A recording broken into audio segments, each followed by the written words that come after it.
Здравствуйте, мои дорогие! Добро пожаловать ко мне на кухню! Сегодня готовим очень вкусный, очень нежный, очень влажный, просто замечательный морковный пирог.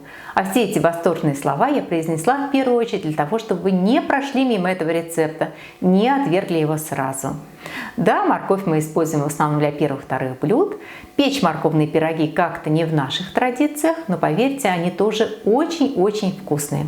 Конечно же, рецепты бывают разные, бывают и неудачные. Этот рецепт очень удачный. Морковь абсолютно не ощущается как такой отдельный ингредиент, нет такого специфического морковного вкуса. Она придает особую текстуру, влажность и очень красивый насыщенный цвет.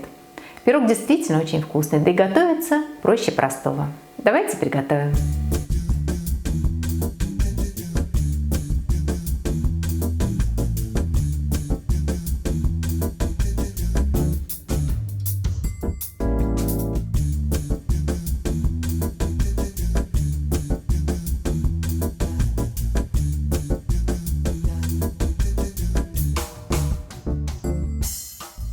Спонсор видео – официальный интернет-магазин стильной и качественной посуды Тайлер.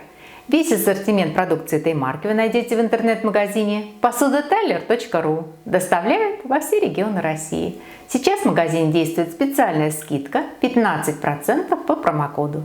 Ссылку на магазин и промокод вы найдете в описании под видео. Заходите, выбирайте, готовьте и живите со вкусом. Для рецепта нам понадобится 150 грамм тертой моркови, 200 грамм муки, 200 грамм сахара, 200 грамм растительного масла. Растительное масло выбирайте рафинированное, дезодорированное, то есть без вкуса и запаха. 4 крупных яйца, 100 грамм изюма, 1 апельсин. Вместо апельсина можно взять лимон. Пакетик разрыхлителя для теста, пакетик это 10 грамм, пол чайной ложки молотой корицы и немного тертого мускатного ореха. Для апельсиновой глазури нам дополнительно понадобится 200 грамм сахарной пудры. Выпекать пирог я буду в квадратной форме. Внутренние размеры формы 20 на 20 сантиметров. Смешиваем муку и разрыхлитель. Смешиваем как можно тщательнее, чтобы пирог поднимался равномерно. К тертой моркови добавляем изюм, цедру апельсина,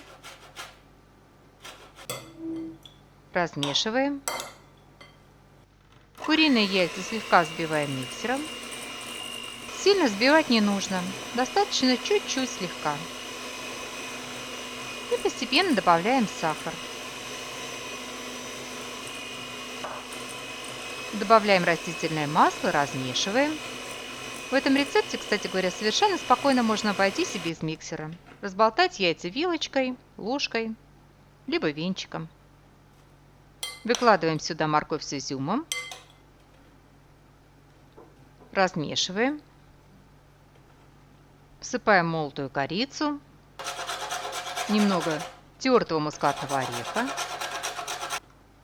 И еще раз размешиваем. Просеиваем муку с разрыхлителем и быстро замешиваем однородное тесто. При замесе теста желательно поторопиться, замешивать его достаточно быстро, поскольку муку мы смешали с разрыхлителем. При попадании во влажное тесто разрыхлитель сразу же начинает работать, а нам нужно, чтобы он свою основную работу выполнил в духовке, поднял пирог. Готовое тесто получается не густым, жидковатым. Но поскольку мука везде разная, ориентируйтесь, пожалуйста, по ситуации. Если тесто очень жидкое, то, возможно, вам понадобится добавить в тесто еще немного муки. Иначе пирог может осесть при выпечке. Выпекаем пирог в предварительно разогретой до 180 градусов Цельсия духовке до готовности.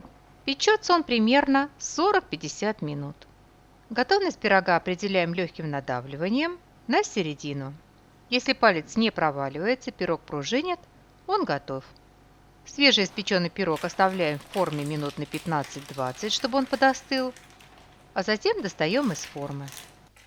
Для глазури нам понадобится 3-4 столовые ложки апельсинового сока. Я выжму сок из половины апельсина. Вливаем сок в сахарную пудру. Желательно добавлять сок постепенно, чтобы жидкости не было слишком много и глазурь не получилась слишком жидкой. В результате должна получиться вот такая негустая льющаяся глазурь. Наносить сахарную глазурь можно по-разному. Можно, например, вот таким образом просто разбрызгать глазурь по всей поверхности пирога. Это тоже будет очень красиво и не очень сладко. А можно сделать полную заливку. Выливаете глазурь сверху и распределяете. Для украшения пирога я отложу буквально столовую ложку глазури и добавлю в нее для цвета еще немного апельсиновой цедры. Как вариант можно добавить немножко красителя. Переложу цветную глазурь в корнетик и таким образом украшу пирог. Даем пирогу полностью остыть и можно всех звать к чаю.